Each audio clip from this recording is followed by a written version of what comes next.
খোদার কসম, জমিন আল্লাহকে বলে, আল্লাহ ওরে উল্টাইয়ে দেই, ওরে উল্টাইয়ে দেই।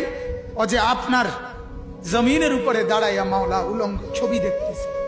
রাত 2টায় নওজোয়ান মনে করে ডানে বামে মা নাই, বাবা নাই, কেউ নাই, সবাই ঘুমায় গেছে। তখন উলঙ্গ ছবি বের করে আরেক মেয়ের সাথে প্রেমের আলাপ করে। আর শাজিম থেকে আল্লাহ তাআলা তখন ডেকে বলে, আনিস আমি কিন্তু জেগে আছি, আমি ঘুমাই নাই। সব ঘুমিয়েছে, আমি ঘুমাই নাই, আমি ঘুমাই না। যদি বলো আল্লাহ আপনি ঘুমান, আল্লাহ বলবে রাতের 2টায় যদি তুমি পেশাব করতে হয় আর যদি উঠতে হয়, আমি যদি ঘুমাই, তুমি বান্দা তোমার চোখ মেলে দিবে কে? চোখ। আল্লাহ তাআলা বলে রাতের 3টা বাজে যদি কেউ ঘরে আসে, তো মাকে আল্লাহ তাআলা বলে আমি ঘুমাই না। কারণ আল্লাহ তাআলা বলেন তখন দরজা খুলে দিতে হলে চোখ মেলতে হবে। আমি যদি ঘুমিয়ে থাকি, চোখ মেলে দিবে কে? আরে বন্ধু, তোমরা তো সবাই জানো ঘুমের সময় আমরা যখন ঘুমাইতে যাই তখন তো ঘুম আসতে দেরি হয়। কিছুক্ষণ বিছানায় এপাশ ওপাশ করার পর মনের অজান্তেই ঘুম আসে আল্লাহর কুদরতে।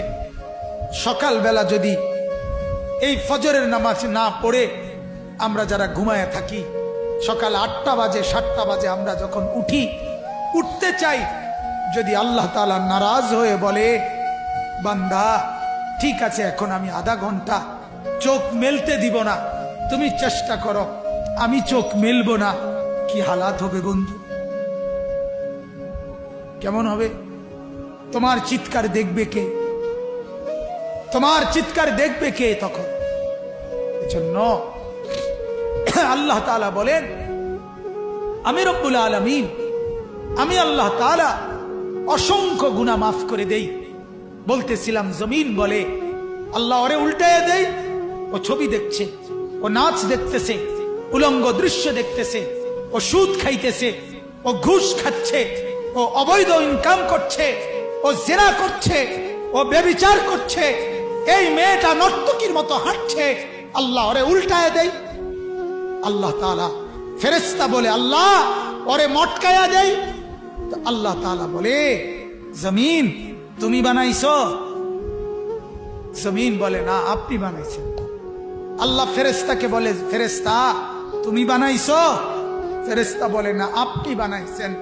তো আরশ আজিম থেকে আল্লাহ তাআলা বলে শোনো, এক কুমার মাটির পাতিল যে বানায়, সেও তো মাটির পাতিল নিজের হাতে বানাইয়া ভাঙতে চায় না।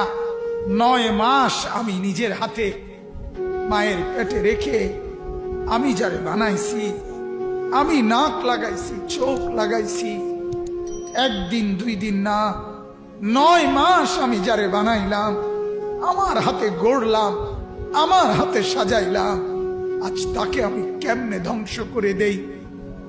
কেমনে ধ্বংস? এজন্য উল্টাচ্ছি না, এজন্য আযাব দেই না। আমি অপেক্ষা করি আমার বান্দা যদি তওবা করে, আমার বান্দা যদি কোনোদিন ফিরে আসে। আল্লাহ তাআলা বলে আমার বান্দা তুমি যদি ফিরে আসো, আমি 90 বছরের গুনাহ একসাথে মাফ করে দেব। আমি রাতের গুনাহ রাতেই মাফ করে দেব, দিনের গুনাহ দিনেই মাফ করে দেব। তুমি আইসো আমার কাছে, মাফ করে দেব। এজন্য আমার ভাই আল্লাহ তাআলা বলেন আমি তো এমনি